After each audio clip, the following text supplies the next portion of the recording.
una expo vinculada a inversiones haya un panel específicamente destinado a las finanzas sostenibles. Para mí es un gusto poder compartir esto con Pablo y con Laura, que trabajan a conciencia y fuertemente en el tema. Y casi sin anestesia vamos a empezar con un video.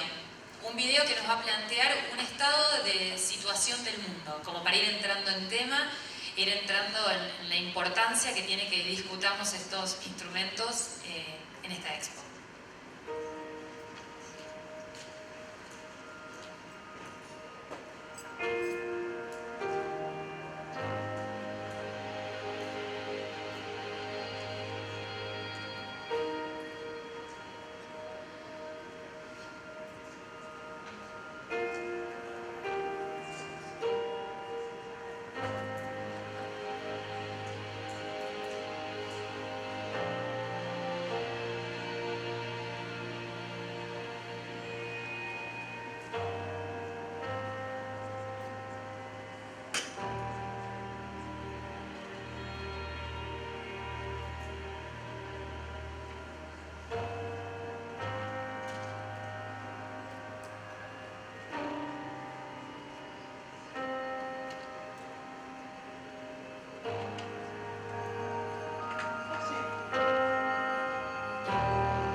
Bien, como dice el video, claramente tenemos un solo planeta y el día del sobregiro fue el 29 de julio, es decir, el día en el que nos consumimos todos los recursos que teníamos para un año, ya lo perdimos, estamos viviendo a cuenta. En este estado de situación del mundo, ¿qué puede hacer el mercado de capitales? ¿Cuáles son las respuestas posibles ante este escenario? Bueno, gracias Ana Clara y bueno, gracias a todos por estar acá. Para nosotros es muy importante, primero celebro que Rosario Finanzas haya incluido un panel de finanzas sostenibles, que es algo bastante novedoso en lo que es Argentina y la región. La Federación Iberoamericana de Bolsas son todas las bolsas y mercados de España y lo que es Latinoamérica. Recién hace 2 años incluye dentro de sus trabajos de investigación todo lo que es finanzas sostenibles, ¿no? Como para darle un marco de que puede ser que muchos de ustedes siquiera hayan escuchado de que el mercado de capitales tiene un rol protagónico en esto que es las finanzas sostenibles y cómo financiar proyectos a través de distintos instrumentos con impacto ambiental, que son los conocidos bonos verdes, o por lo menos conocidos para los que estamos en este ámbito, y los que tienen impacto social, que son los bonos sociales. O una mezcla o una combinación entre ambos, con impacto ambiental y con impacto social, que se llaman bonos sustentables.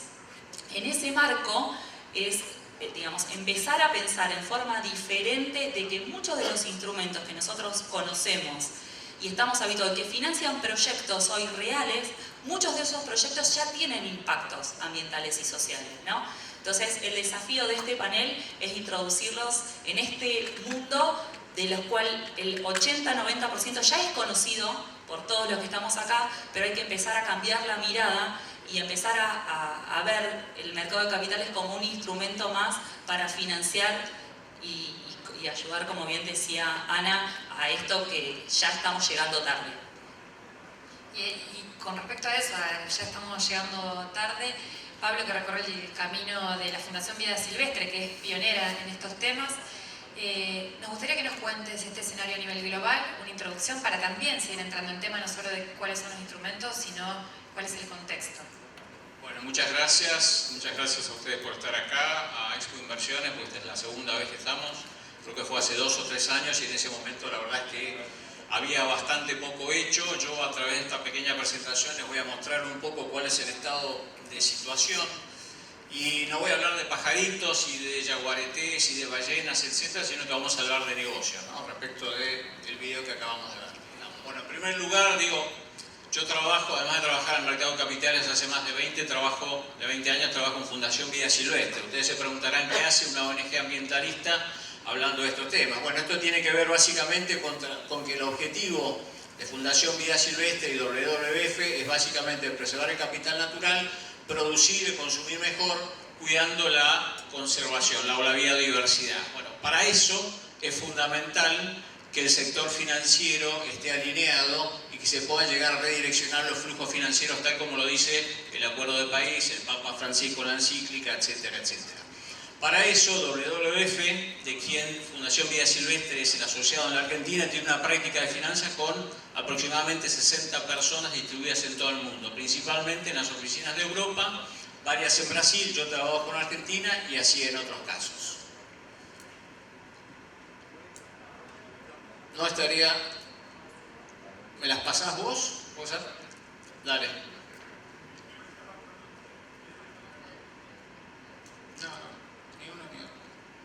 Ahí estamos.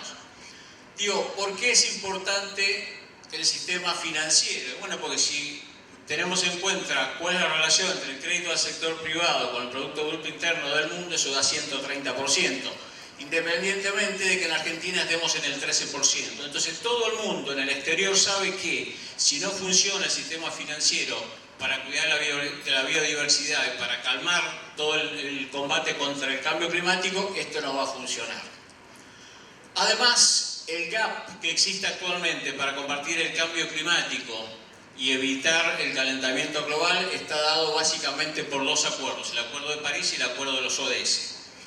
Y ese gap actualmente se estima entre 5 y 7 trillones para todo el mundo anual hasta el año 2030, de manera tal que el sector financiero tiene un rol fundamental para cumplir.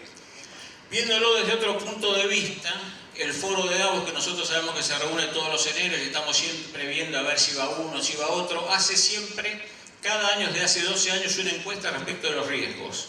Les pregunta a 900 de las personas más importantes del mundo, de acá a 10 años, en un horizonte de 10 años, cómo ven los riesgos desde 2 puntos de vista. Uno respecto de los impactos adversos que puedan llegar a generar y el otro respecto de la probabilidad de que ocurra.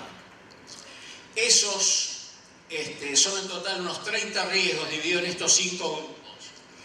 Y yo lo que hice fue poner los top 5 de cada uno de ellos, de los últimos 5 años, relacionados con impacto y a su vez relacionados con probabilidad de ocurrencia. Y esto lo que da es lo siguiente. Abajo de todos, tecnología y economía, geopolítica, sociedad y arriba de todos, ambiente con el 42%. Quiere decir que el 42% de los riesgos relacionados con impacto y con probabilidad de ocurrencia en los últimos 5 años están relacionados con cuestiones ambientales. Por otro lado, hay tendencias en la economía real, donde ustedes ven todos esos jugadores y muchísimos más que no se han puesto por una cuestión de tiempo y de lugar, que están haciendo compromisos relacionados con esto, al 2020, al 2025 y al 2030, de producir de manera sustentable. Pero lo más interesante es llegar a las iniciativas del sector financiero, que ya empezaron cerca de 1995. Algunas de ellas tienen que ver con, la que aparece ya tiene que ver con soft commodities, y otras con medir la huella de carbono. Eso tiene que ver con la banca ética, vino varias veces Joan Melé acá, entonces estarán al tanto de qué se trata. Eso tiene que ver con los principios de inversión responsable, básicamente asset managers y asset owners. Esto tiene que ver básicamente con Project Finance, y los principios de Ecuador financian el 70% de lo que es Project Finance en los mercados emergentes. Sin embargo, en la Argentina hay un solo banco que adoptó los principios de Ecuador, y esto tiene que ver con cómo estamos posicionados y lo que charlamos en la charla previa con mis compañeras. El TCFD. El TCFD sale del Financial Stability Board, G20, y Mark Carney, que es el gobernador de Inglaterra, y Michael Bloomberg son los principales sponsors de esto. ¿Qué quiere decir? Divulgar información financiera, ¿sí?, que esté relacionada con el cambio climático, no solamente para las empresas financieras, sino para empresas de otro tipo. Entonces, ¿cuántas empresas de Argentina están trabajando en el TCFD? Ninguna. ¿Cuántas hay de Brasil? 2 bancos. Otras cuestiones que también tienen que ver están relacionadas con el NGFS, que es, ya hay un grupo de 50 bancos centrales y supervisores de todo el mundo que están trabajando en temas de finanzas verdes. Argentina tampoco se encuentra en ese nivel. El Dow Jones Sustainability Index es otra manera de verlo, y si eso lo traigo al mercado regional, está en San Pablo y también está en Chile. En Argentina hay algunas cuestiones que se están trabajando, pero la verdad es que la estrella de todo esto, de las finanzas sostenibles, que básicamente consiste en incluir criterios ambientales, sociales y de gobernanza a las finanzas, son los bonos verdes. ¿Quién de ustedes compró algún bono verde? ¿Quién de ustedes escuchó hablar sobre los bonos verdes, que no son bonos en dólares? Bien, tenemos 3, 4 personas. Bueno, bárbaro. Vamos a ver un poquito de qué se trata eso. Consideramos de todas formas que claramente es una oportunidad y que por eso está buenísimo que en este espacio y en este contexto en el que los negocios, como vos decías, Pablo, el mercado puede dar respuestas concretas al estado de situación. Bien, acá ustedes se pueden dar una idea de cómo han ido creciendo. En el año 2018 se emitieron 167.000 millones de dólares. Y acá no está, el primero se emitió en el año 2007. Si yo sumo 2007 al 2013, todo eso se emitió solamente en el 2014, ¿sí? Con lo cual, acá hay un negocio que en la Argentina básicamente se ha estado desaprovechando, muchas veces por falta de conocimiento. ¿Qué es un bono verde? Un bono verde tiene que cumplir algunas condiciones. Básicamente es renta fija. Es un título de deuda que puede ser una ON, hay fondos, puede ser un título público a nivel nacional. Ahora Chile emitió un bono soberano verde por 1.500 millones de dólares. Que tiene que tener como destino cuestiones que estén amigables con el ambiente. Para eso hay un proceso de selección de proyectos donde tengo que decir cuáles son los proyectos elegibles. Ejemplo, medio ambiente es el más rápido, energías renovables, transporte, etcétera, etcétera. Tengo que decir cómo voy a hacer la administración de esos fondos, sobre todo si es Project Finance, y después está el nivel de reporting, ¿sí? Entonces, ¿cómo yo sé que un bono verde realmente lo es? Para eso hay lo que se llaman Second Opinions, que es una especie de auditora especial que ve si esos bonos van a cumplir con un determinado framework que hay a nivel internacional, básicamente hay 2. Y por otro lado, lo más importante es si realmente la disminución de gases de efecto invernadero, que tendría que decir el prospecto, se va cumpliendo conforme va pasando el tiempo. Esto es para que no sea o no se produzca lo que se llama greenwashing, que básicamente es pintarse de verde sin hacer nada al final. ¿Cómo evolucionaron a nivel internacional? Acá me parece que es importante por tipo de emisor. Acá fíjense ustedes que al principio los bancos de desarrollo son los que toman la posta, son los de celeste, pero los que vienen creciendo muchísimo son los corporativos financieros y lo que son asset-backed securities. Y estos son algunos, para ver que acá hay negocio, acá estos son los principales underwriters a nivel internacional, donde están primero algunos europeos, americanos, y después aparecen como en el segundo bloque los chinos. Y si decimos qué es lo que pasa con los bonos verdes en América Latina, Brasil el número 1, emitió el 40% del total, México, Chile, Colombia y Argentina está dando vuelta por ahí. Ahora termino. ¿Qué estamos haciendo en la Argentina? Desde hace 4 o 5 años empezamos con esto, hicimos un largo camino que tiene que ver con tratar de identificar cuáles son los principales bancos que están trabajando en la temática. Parece que hicimos una alianza con BidInvest, hicimos 2 encuestas a los bancos, trabajamos con las asociaciones de bancos, tuvimos N reuniones porque al principio no se entendía, hicimos acuerdos con bancos, con Banco Nación, asociaciones de bancos, encontramos 6 champions muy importantes el año pasado y a partir de ahí llevamos a gente al exterior para que vieran que no éramos nosotros los llaneros solitarios que hablábamos solamente del tema. Y a partir de ahí pudimos hacer junto con BidInvest una encuesta donde dijimos qué es lo que está pasando en términos de la huella directa, es decir, que tengan buenos edificios LEED, que reciclen, etcétera, etcétera, donde los bancos estaban muy bien posicionados. Pero cuando nos preguntamos qué es lo que hacían respecto de la temática del riesgo ambiental, que a esta altura a nivel internacional se considera como riesgo de crédito / riesgo financiero, nos dimos cuenta que este tema no estaba siendo tratado y solamente 1 de cada 5 bancos en la Argentina lo hacía. Pero sí les preguntamos, que era más interesante, qué beneficios esperaban contar en caso de tener una política ambiental o una política ESG. Y lo más interesante es que al principio lo que ustedes ven ahí es, al del lado izquierdo, una cuestión de imagen.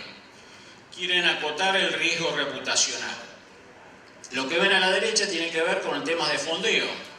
Los organismos multilaterales de crédito hoy en día no fondean a bancos, ni a fondos, ni a lo que fuera, si no hay una política respecto a las cuestiones ambientales. Pero lo más interesante es lo del medio, que es que identificaron nuevos negocios y nuevas líneas. Y acá es donde está la cuestión. Es decir, de nada sirve que aparezca alguien que diga, le dono a Fundación Vida Silvestre $50.000 para que plante árboles, si a esto no lo ven como un negocio. ¿Sí? Esto no es filantropía, esto es hacer negocios, esto es financiar para poder sostener al planeta. Después de un largo recorrido, logramos que 18 bancos firmaran el 3 de julio el protocolo de finanzas sostenibles, que tiene como testigos de honor a las 3 asociaciones de bancos, a Vida Investia, a Vida Silvestre como promotores. Todos estos, junto con Banco de Córdoba, que se sumó hace 2 semanas, reúnen el 80% del sistema financiero argentino. Entonces, es un primer paso que tiene que ver básicamente con incorporar a otros, es abierto, tiene 4 estrategias. Hay una gran diversidad en términos de dónde empieza cada uno de los bancos. Tenemos un Banco Galicia muy avanzado y otros bancos que todavía no comenzaron. Y básicamente lo que queremos es elevar la vara. Esas estrategias tienen que ver con tener un comité de sustentabilidad, y para esto, si no funciona desde la alta gerencia, no va a funcionar. Tener productos verdes, como por ejemplo las líneas verdes, como la que tiene el Banco Municipal de Rosario, que es uno de los pioneros en este sentido. Hay que analizar el riesgo ambiental y social, y finalmente hay que ver hacia adentro, incluyendo la parte de capacitación, que es donde más flojos estamos en la Argentina. Los próximos pasos son sumar nuevas entidades, se armó el board de esto, que es cómo se va a manejar. Que ninguno se quede atrás por esta diversidad que digo. Estamos en un proceso de selección de los temas prioritarios, porque la cantidad de cuestiones es bastante amplia, y de hacer alianzas con otros organismos multilaterales de crédito. A nivel de conclusiones, existe una mayor demanda para incorporar estos criterios ambientales, sociales y de gobernanza a nivel internacional. Esto lo dice el Acuerdo de París, los ODS. Las comunidades, sobre todo en Europa y en algunos lugares de Estados Unidos, que están exigiendo esto. Las grandes compañías, como vimos, lo están exigiendo y están acompañando. La banca está haciendo lo mismo, igual que el mercado de capitales. Y en los últimos años, que por ahí lo podemos dejar para las preguntas, es, cuáles son los adelantos que hemos tenido, ese catch-up que estamos tratando de hacer desde la Argentina. Esto tiene que ver con una cuestión de riesgos, de reputación, pero también de oportunidades de negocio. Y de repente, lo más visible ha sido los negocios que se han hecho de financiación a través de lo que sería energías renovables. Además de los bonos verdes, como dijo mi compañera del panel, existen otros, ¿no? Los bonos temáticos, los sostenibles, bonos de mujer, de pymes, etc.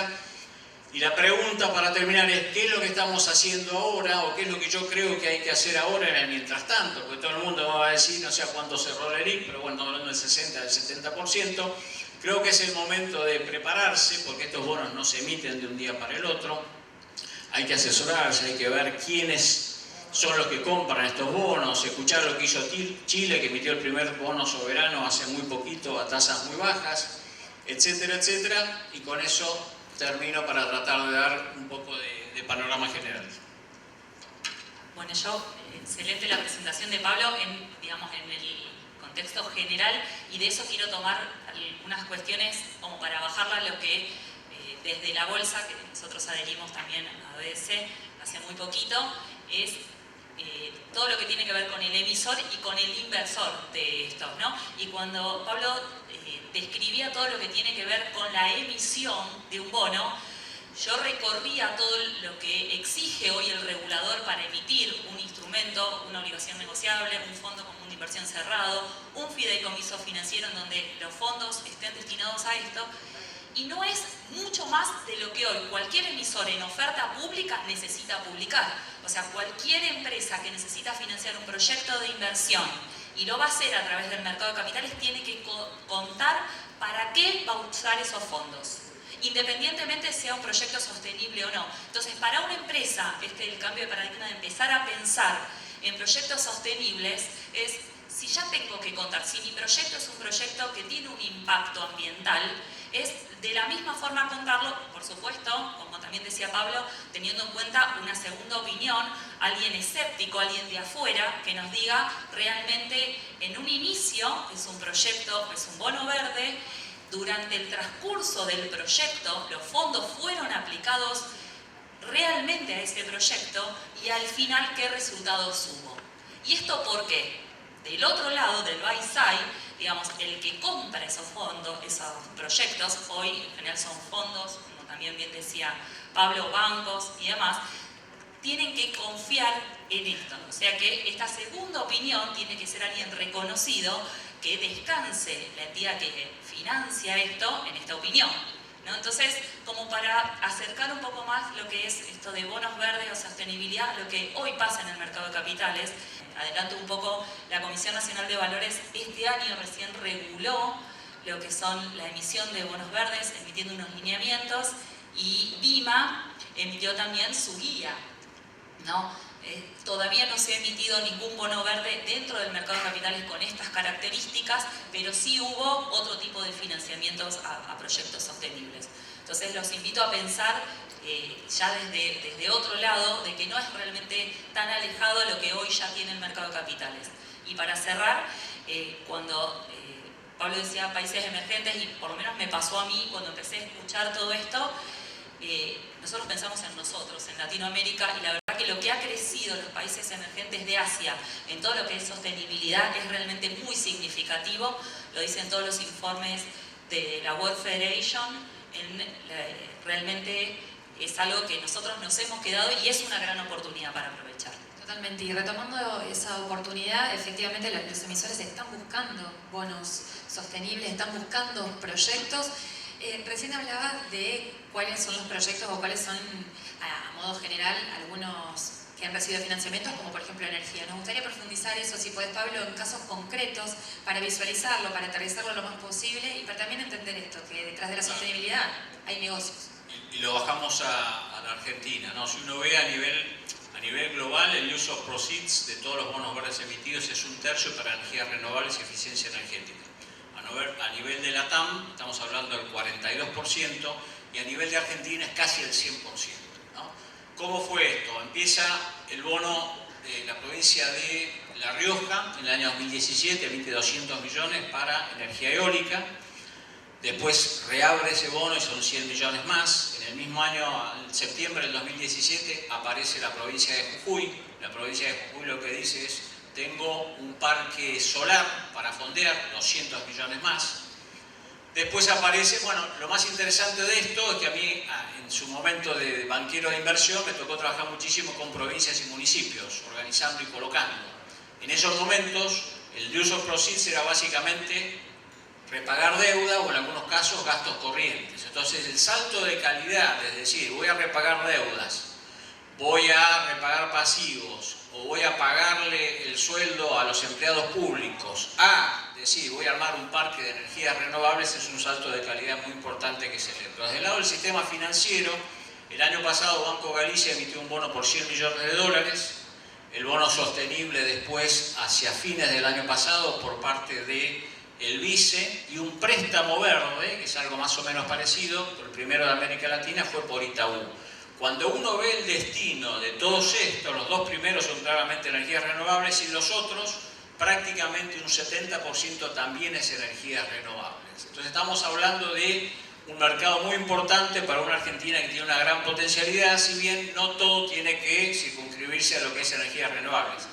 El problema que hay, el salto de calidad que me parece a través de la bolsa, de la CNB, etcétera, etcétera, se tiene que dar es, Las 5 emisiones tienen 2 particularidades. La primera, los 2 subnacionales que fueron emisiones offshore. Es decir, en la Argentina, por eso pregunté, ¿alguien compró bono verde? Bueno, no porque no hubo posibilidad, ni siquiera se hizo un tranche local como para poder decir, bueno, alguien tiene posibilidad y hay inversores institucionales que podrían hacerlo. Esa es una cuestión. La otra cuestión es que los otros 3 de los bonos fueron directamente suscriptos, fueron private placement. ¿Qué quiere decir? Que vino en un caso el IFC, y en otro caso BID Invest, los aconsejaron respecto de cómo estructurarlos y se los suscribieron, con lo cual tampoco hay mercado. Y el salto de calidad en este caso, yo creo que es Argentina, tiene que haber algún bono verde que sea colocado a través de los guidelines de la CNB, que pueda participar del panel de BIMA que se armó y que pueda ser comprado independientemente de que tenga un tranche internacional por inversores locales para que se vea de manera más cercana. Para retomar 2 casos más y después dejar abierto si quieren hacer alguna pregunta, Lau, estaría buenísimo que puedas contar otro instrumento como la línea verde que lo mencionó Pablo y nos parece factible y accesible, y el bono temático de Panamá que es emblemático en la región. Tal cual. Lo que está haciendo la región es de a poco incursionar. Pablo comentaba Brasil, México, Chile, algo de Colombia. Bueno, hay otros países que con las mismas sugerencias que decía Pablo de empezar a que sea local. Panamá emitió hace muy poco un bono social destinado al financiamiento de pymes dirigido por mujeres. ¿Con qué, digamos, finalidad hizo esto? Por supuesto que también estuvo el BID ahí en el medio, ¿no? En la estructuración y en parte del financiamiento es empezar a, primero, a que las empresas se animen a acercarse al mercado de capitales y a conocerlo. Y segundo, a dar mercado, ¿no? Porque en todos estos beneficios que nosotros decimos y que los decía Pablo en el gráfico de barra respecto de qué beneficios hay para el emisor reputacional, etcétera, etcétera. Bueno, ¿qué beneficios hay para el inversor, ¿no? De ese tipo de instrumentos? Y a lo mejor cuando nosotros pensamos en beneficios, pensamos exclusivamente del lado impositivo, ¿no? Acá los beneficios son los mismos beneficios que financiar cualquier tipo de proyecto desde el punto de vista impositivo, pero no desde el punto de vista del impacto social, ¿no? Entonces la capacitación, el tomar conciencia y demás es lo que está haciendo la Argentina, y estamos haciendo con la Argentina, con varios organismos y desde el mercado de capitales, desde la Federación Iberoamericana de Bolsas, desde la FIAP, que todas las bolsas y mercados de Argentina somos parte, es estructurarnos como región para empezar a hacer ese cambio de paradigma. La mención particular de la línea verde del Banco Municipal también para que todos... Pablo algo mencionó, y en el panel de ayer de pymes se mencionó el Banco Municipal. Hace 4 años, si mal no recuerdo, emitió una línea que lo decía ayer Daniela, una tasa del 26% nominal anual, y esa tasa todavía no ha sido cubierta, y es para eficiencia energética, es decir, una empresa que cambia un equipo y que hace un ahorro de energía puede financiar la compra de ese equipo a una tasa fija a 36 meses, y todavía no ha sido cubierto. Es como, para los que estamos en este lado, es como impensado, ¿no? Y creemos que es parte del conocimiento, de la difusión. Sí, una acotación, porque siempre lo que me preguntan es, bueno, ¿quién compra esto y por qué lo compra? Retomando un poco lo que decías vos. 2 ejemplos muy concretos. El BND se emitió el año pasado $1.000 millones. Es un número para el mercado internacional importante. La sobresuscripción fue de 4 veces. Y Chile, que emitió bonos verdes en dólares, que son los primeros de América, ¿sí? Soberanos, y en euros tuvo una sobresuscripción de 13 para el de dólares y de 5 para el de euros. Entonces, cuando uno se pone del lado del inversor, sombrero que tuve durante varios años desde una FJP, dice, bueno, yo tengo una responsabilidad fiduciaria. La responsabilidad fiduciaria en esa época, ¿sí?, era de hacer bien las inversiones, en todas las reestructuraciones, por ejemplo, que me tocó ver, bueno, que sea salir lo más razonable posible en el marco de la crisis de la Argentina. Pero hoy en día a esa responsabilidad fiduciaria de los asset managers, son fondos de pensión, inversores institucionales de diverso tipo, CalPERS en Estados Unidos, Carlsberg, todos estos jugadores, tiene que ver con que ellos están pensando en machear sus inversiones con compromisos de largo plazo. En consecuencia, lo que tienen que ver es si esos activos financieros en los cuales están invirtiendo dentro de 10, 15 o 20 años van a valer lo mismo o parecido a lo que están valiendo ahora, o si van a perder valor como consecuencia de cuestiones del cambio climático. Entonces la responsabilidad fiduciaria ha cambiado y eso implica que existan asset managers e inclusive asset owners del exterior que tengan la obligación de invertir una parte de su portafolio en este tipo de instrumentos. Y cada vez van a ser más exigentes en el sentido de que van a pedir los verifiers, van a pedir una second opinion, que son especies de calificadoras de riesgo, ¿sí? Algunos nombres les van a empezar a sonar, Cicero, Sustainalytics, Vigeo Eiris y algunas otras más, que son especializadas en este tipo de cuestiones que tienen que ver con la sustentabilidad, con ver si cumplen con el marco y con ver el día después para ver si realmente están disminuyendo los gases de efecto invernadero, como dijeron. Con lo cual digo, mercado para comprar estos productos existe, sobre todo en el exterior. En este momento estamos en un proceso de educar a ciertos inversores de la Argentina para que también exista un mercado doméstico.